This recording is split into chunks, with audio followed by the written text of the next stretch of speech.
Hello, hello, you Michiganders. The Play Gun Lake online casino and sportsbook app. It is safe, it is simple, it's easy to use, daily promotions, live dealers, and more. Hundreds of slots and table games. Play all your favorite classic casino games and bet on your favorite sports, odds and bets and slots and games right in your pocket. Here's a great offer for new users. If you've heard me talk about Play Gun Lake in the past and you've never taken me up on the invitation, check this out. You can download the Play Gun Lake online casino app right now and get up to $1,000 casino bonus back if you're down in the first 24 hours. This is for new users only. The casino bonus has to be wagered. Terms and conditions apply. Why not see the website at playgunlake.com for all the details. You've got to be 21 and in Michigan. Gambling problem, just call 1-800-GAMBLER. Time now for the headlines from the Smerconish.com Friday edition, TGIF edition of the daily newsletter.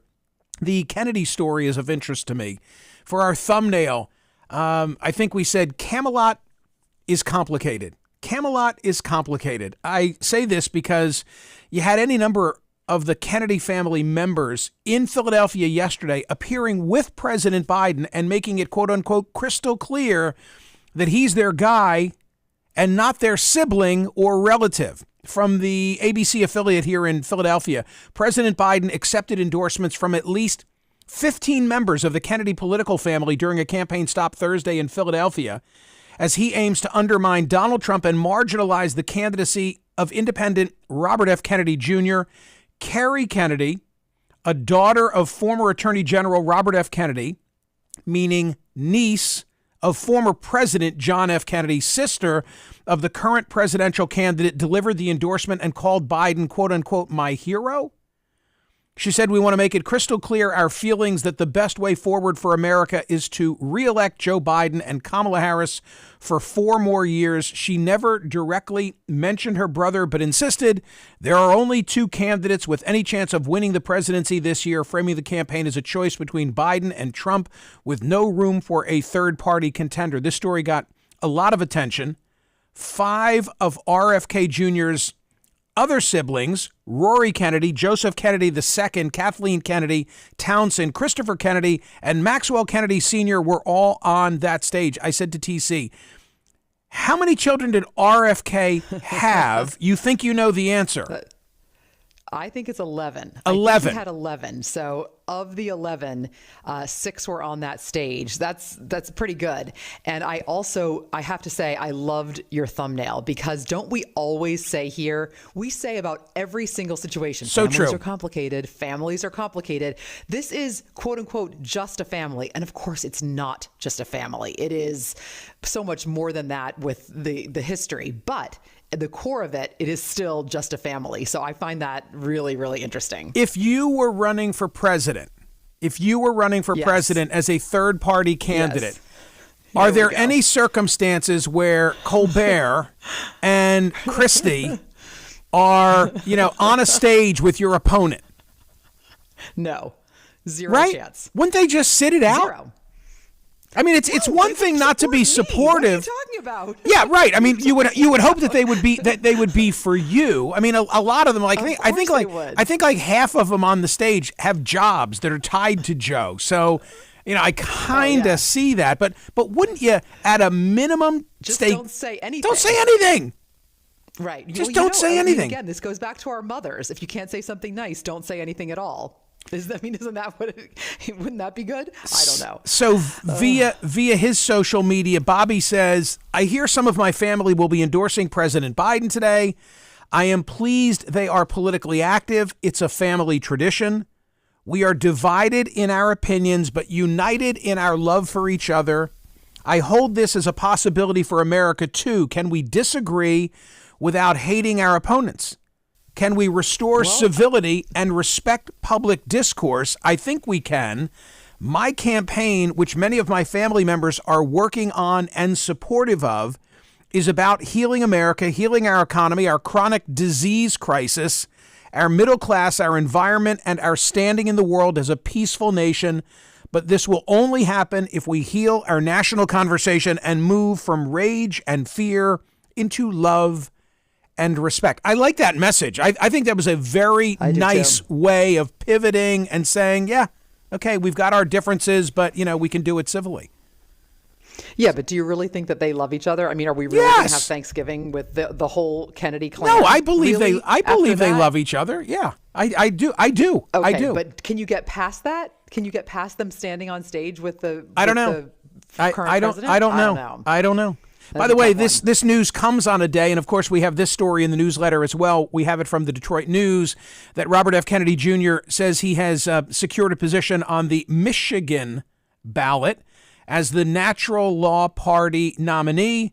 Dateline Lansing, he'll be their nominee for president in Michigan. His campaign made the news announcement a day after the Natural Law Party in Michigan held a convention where they officially picked him. Remember, he's got to go through this dance where in some circumstances it suits his interests to be listed individually, and in other instances it suits his interests to be the candidate of a particular party. Think of how the Libertarians come out of the gate with like 45 or 46 ballot positions secure. The Greens a little less so. I think the number is in the low 30s. This is also one of the reasons why he needed to announce Nicole Shanahan as his running mate when he did, because in order to get ballot access in certain states, it's a very complicated patchwork that you've got to go through, and it's very expensive. In some states, you've got to have an identifiable running mate. I also took note of the story from the Detroit News that there's a quote in here from Mark Brewer, an election lawyer and former chair of the Michigan Democratic Party, who said that he'd been hired by a national group called Clear Choice to challenge Kennedy's position on the battleground states ballot. So just take a look at the fact that all of those Kennedy family members were assembled by the Biden campaign yesterday in Philadelphia. And now here's a report that in Detroit, Michigan writ large, he'll be challenged. It speaks to the length to which the Biden campaign is going to try and thwart Robert F. Kennedy Jr. because they do fear him siphoning their vote. And of course, Donald Trump, meanwhile, refers to him through spokespeople as a lefty loony, et cetera, et cetera, et cetera. I think Robert F. Kennedy Jr. pulls from both, probably more from Biden than from Trump, but he's got a populist message that the critics aren't hearing. In his statement where he talked about chronic disease, listen to his speeches as I have done. That's a very large theme. And I got to say, I think it resonates with a lot of people. And it's the type of issue you wouldn't hear from Biden and you wouldn't hear from Trump, but I think that is going to spark appeal. But he's got to get on ballots. He's got to get on ballots. And not only does he have to get on ballots, he needs to stay on ballots. He needs to stay on ballots because the Biden campaign is going to do everything they can to knock him off. More headlines now on this Friday from the Smerconish.com daily newsletter. Thank you for the votes yesterday, 24,102. Should a student's prior political speech be considered when determining whether they can speak at college graduation? 59.06% said yes, that should be taken into consideration. I asked it in the abstract. I was talking really about the situation at USC, where a valedictorian was selected and then was told you can be the valedictorian, but you can't speak because of safety considerations, given some of your controversial speech via social media, to which she responded and said, wait a minute, this is all about my speech. This is not about my safety. Yesterday, a couple hundred students on campus protesting at USC saying, let her speak. I'm not convinced that has run its course yet. And by the way, I think that if I were the valedictorian, I might opt to, if they don't allow me to speak, to sort of stand aside from commencement and deliver the valedictorian speech that I would have delivered if they gave me the opportunity, because I think there would be a lot of pickup in it. Today's poll question at Smerconish.com: do you agree with those news organizations that have requested Biden and Trump publicly commit to participating in debates? TC, David Frum was here yesterday. He was a great guest. He wrote that piece in The Atlantic, and he sparked a good conversation about, in yesterday's instance, and I made it broader than that, whether Joe Biden should debate Donald Trump. Frum was here to argue that he should not. Yeah, well, I voted against that today. In other words, I voted that they should publicly commit to participating in debates. I just feel that if we don't have candidates who can stand up on a stage and talk to one another, then they aren't worthy of being president. So that's how I feel. Totally agree. And the statement that I'm referring to is from ABC News, the AP, CBS, CNN, C-SPAN, Fox, Univision, News Nation, NPR, PBS, and USA Today. And they all say in a written statement, if there is one thing Americans can agree on during this polarized time, it is that the stakes of this election are exceptionally high.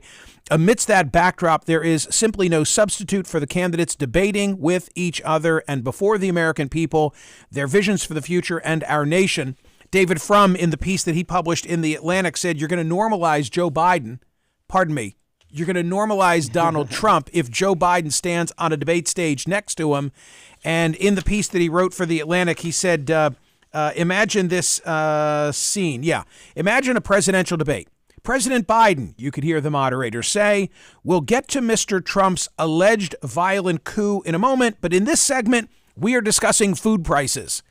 You know, Frum, who is like a Reagan Republican, but a never Trumper, says that nothing compares to the coup attempt, and to put him on that stage is just going to lessen the significance of it. Anyway, that's not specifically what I'm asking today. Instead, I'm asking, do you agree with the media outlets that have said to the two candidates, give us a commitment. We want to know that this is going to be game on.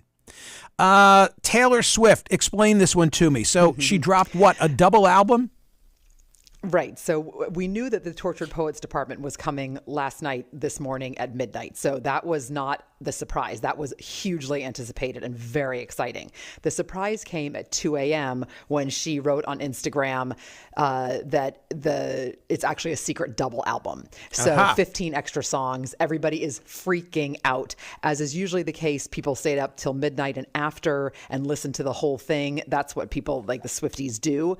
And so were people awake at 2 a.m. because they'd been staying up all night listening? Yes. And then some people were waking up to that surprise. But it's a huge news, as everything Taylor Swift does. That is the biggest music news of the day. And what of the lyric in question? Sometimes I wonder if you're going to screw this up with me, but you tell Lucy you'd kill yourself if I ever leave.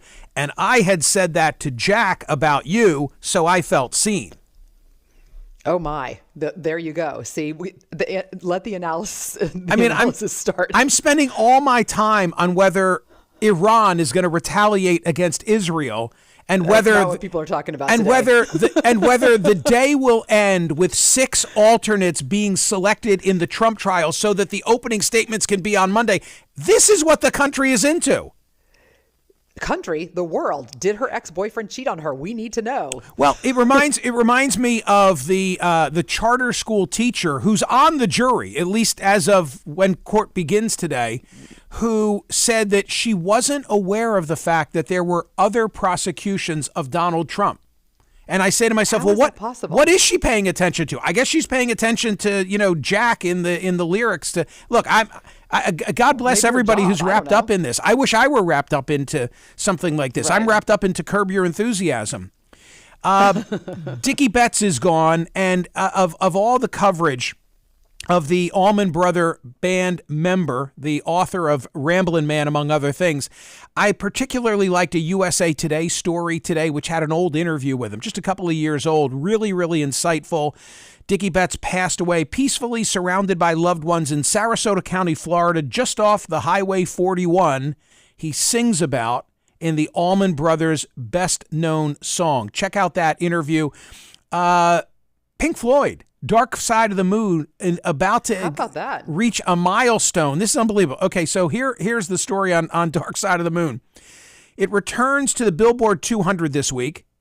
The album finds its way back to the ranking of the most popular consumed albums in the U.S. as it reappears at number 154. As of this time, Dark Side of the Moon has now lived on the Billboard 200 for 989 weeks. The title is only 11 frames, they say, away from becoming the first album to hit 1,000 stays on this competitive tally.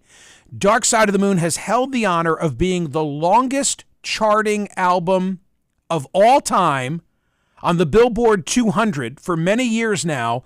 Pink Floyd's blockbuster doesn't face any real competition for the title, and it won't for years. So take that, Taylor Swift. By the way, it's just kind of funny to think about how this longest charting album ever, and the genius, because he is a genius, he's a mad genius, but the genius behind it is one Roger Waters. You know? That is true. Who would not have you in his club? Who would not have me in his club. But reason enough to hit our YouTube channel. PJ will love me saying this, and go watch that Roger Waters YouTube. It's got like a bazillion. The only thing with almost as many views or clicks as Dark Side of the Moon is my interview with him on my YouTube channel, which is worthy. There you go. If you've never seen it. It is. I don't know what Netflix did. All I know is the other night I was trying to watch something on Netflix, and I had to click a button, and then my wife said to me, "Hey, who's like screwing around with the Netflix password?" I'm like, Oh. Yeah, I don't know. But So wait a minute. But you and your wife are both allowed to be on Netflix. Absolutely. Isn't it like a household thing? I think I How may. does it work? I don't know. I think I may have screwed it up. All I know is that Netflix says that the password sharing crackdown that they have initiated thus far, they've not lost customers, and it's good for the. It's good for biz. And what else is good? Say if you want to hear from your young adult child, then just change all the passwords on the streaming services. Definitely. If you need a callback, that's how you do it, from a family member. Correct. Other financial news, Caitlin Clark close to an 8-figure, how many? That's a lot of zeros. An 8-figure deal with Nike that includes her own signature shoe. So earlier in the week, we talked about the fact that her starting salary would be $76,535 as a rookie. Fear not for her. She's going to be just fine. Listen to TC After Dark. She dropped a new episode yesterday on her podcast, as she always does on a Thursday. And check me out tomorrow. It's going to be some combination on CNN of the Trump trial and where it stands and who are these jurors, and the very latest with Israel and Iran, praying for peace. Hope that there's not a major story on that. Appreciate you watching all week long on YouTube, and of course, listening on SiriusXM POTUS. Have a good weekend. See ya.